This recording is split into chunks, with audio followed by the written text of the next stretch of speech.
بسم الله الرحمن الرحيم نحمده ونصلي على رسوله الكريم.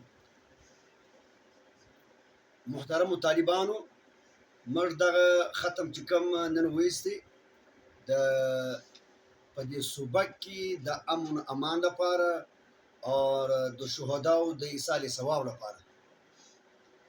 ګورئ، د الله رب العزت یو اصول دی، د دنیا احوال چې دي دا د انسان د اعمالو تابع دي.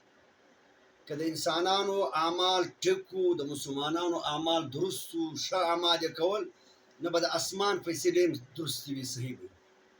که د مسلمانانو اعمال خراب وو، نو د اسمان فیصلې به هم د انسانانو سره ټیک نه وي. لہذا په داسې احوالو کې، حالاتو کې به زموږ بزرګانو څه چمکاوی؟ ختم قرآن اور ختم بخاری.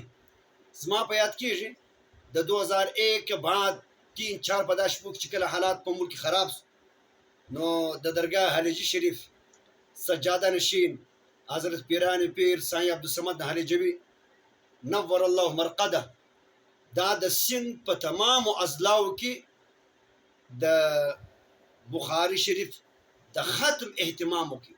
لکه مرتي چې قرآن کریم د الف لام سره ختمو تر کم ځای پورې دوی به بخاری شریف دواړه جلدونه د اول تر اخره پر د بخاری شریف ختم اهتمام به وکړي. بخاری به ختم کله په تمامو اضلاعو کې د ملک د حفاظت لپاره، د صوبې د حفاظت لپاره، د ضلع د حفاظت لپاره.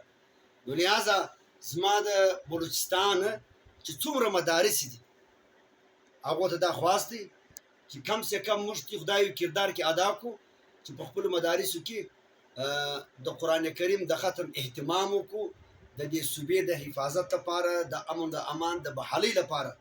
او دغه رقمه چې په کومو مدارسو کې دوره حدیث ته د هغو مدرسو والا پکار دي چې یو اجتماعي پروګرام په یو غټه مدرسه کې جوړ کړي، فضلا، علما کرام، مدرسین اور هغه طلبا چې په دوره حدیث کې دي، هغه دې کم سے کم د یوې بخاري ختم خو باسي. الله مهربانه دی انشاءالله العزیز. د دې طالبانو د دعاو د وجې، د قرآن کریم د ختم د وجې، د بخاري شریف د ختم د وجې به الله رب العزت زموږ ستې زور امن بیرته انشاءالله که بحاله کړي، او دا بېچیني به د صوبې څخه ختم شي.